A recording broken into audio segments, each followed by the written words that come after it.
a gente vai ter alguns tipos de aulas que vão ser um pouco mais participativas. Significa, o professor vai falar, ele vai explicar, ele vai falar sobre temas, enfim, ensinar o que ele sabe, mas ele também vai dar a chance para os alunos participarem. E como que funciona isso? Depende, né? Depende de como vai ser a metodologia daquele professor. Mas as mais comuns são aulas em que o professor programa a aula, ele programa o conteúdo, ele ensina e, as que eu mais gosto, ele coloca os alunos dentro daquele ensino. É o que eu sempre tentava fazer, pelo menos na maioria das minhas aulas. A gente fala, a gente ensina e a gente traz o aluno para aquele conteúdo. Então, eu dou um exemplo citando os meus alunos. Às vezes até ficava um pouco constrangido, mas tudo com muito cuidado, né? Para ninguém ficar chateado. A gente tem que fazer, pelo menos nesse tipo de aula, com que o aluno esteja junto conosco.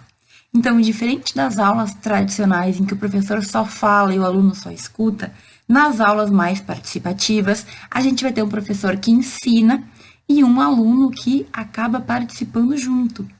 Em alguns momentos, o professor, inclusive, pode deixar, digamos assim, previamente acordado que alguns alunos vão ter alguns papéis ali.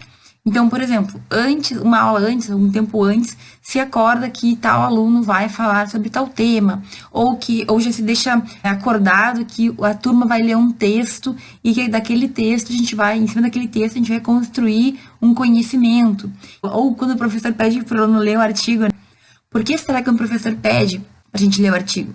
Um pouco para dar um sustinho e o aluno acordar, mas justamente para que exista essa participação.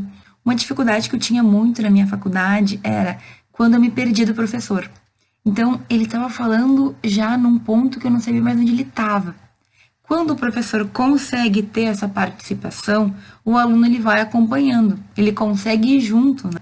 Então, às vezes, alguns conteúdos densos podem ser, de certa forma, suavizados quando a gente tem essa relação de participação.